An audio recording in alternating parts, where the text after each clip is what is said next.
Hi, I'm Barry Hutchison, author of Tunnel of Terror from Collins Education.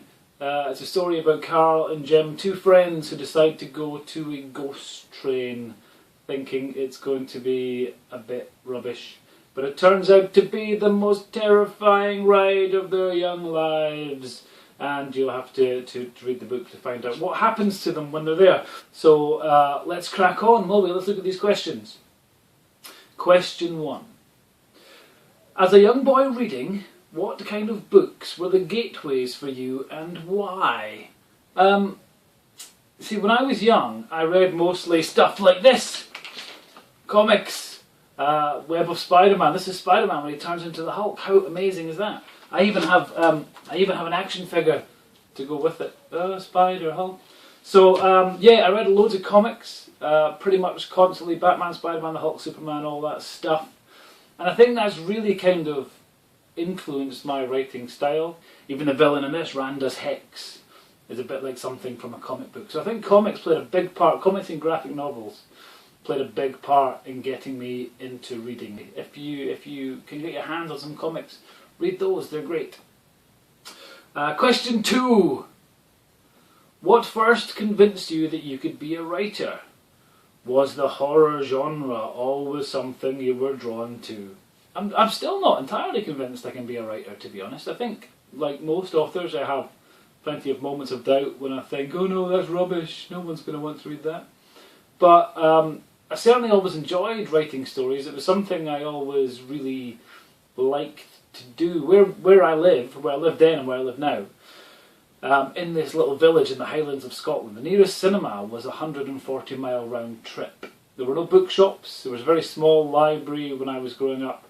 So you kind of had to make up your own stories. So that if I saw an advert for a film, I would decide, well, I'm not going to get to see that film, so I might as well make it up. So I would make up the story that I thought the film might be about.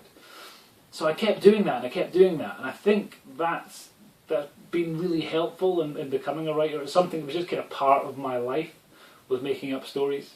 So that's kind of how I ended up doing it. I wasn't always drawn to horror. When I was young, I was terrified of pretty much everything in the world, if I'm completely honest. I was scared of dogs, cats, birds, goldfish, just pretty much everything in general. So I was in this constant state of terror. And it wasn't until I grew out of that I found that I kind of missed that feeling of being scared. That when your heart's pumping and the blood's flowing and the adrenaline's surging through your veins and all that stuff.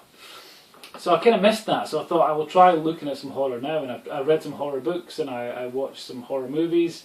And none of it scared me as much as my imagination did. So I think that's how I ended up writing horror, because I thought I can be scarier than these things. So yes, question 3. This leads us on nicely. How do you create horror / suspense in your stories?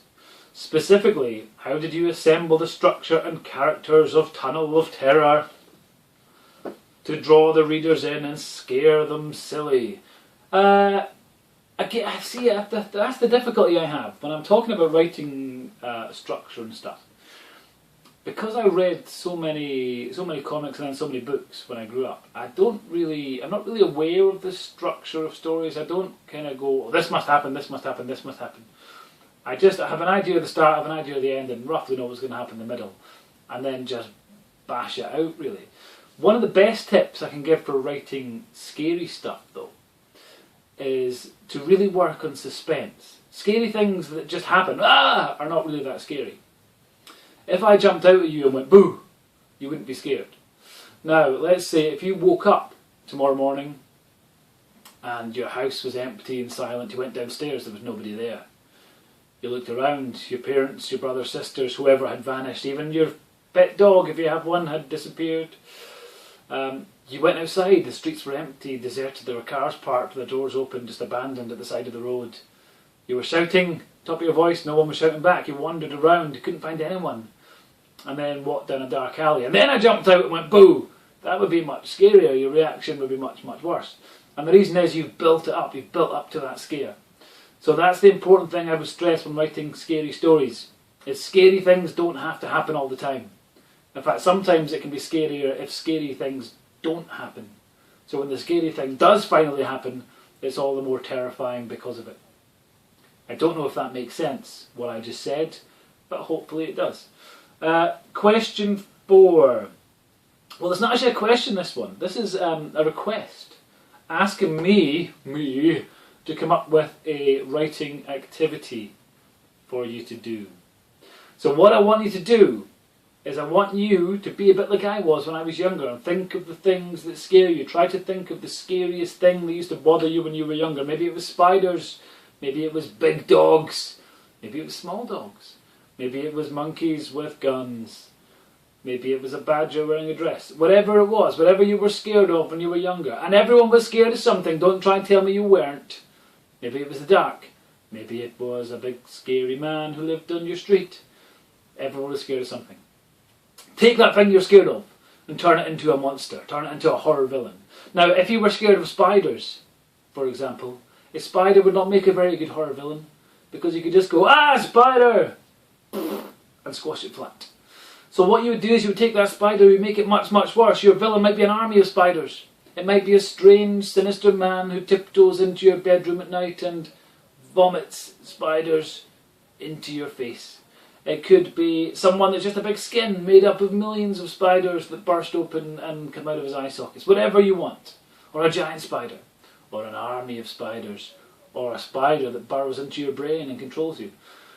Whatever you want. Take what you're scared of. Make it much, much worse.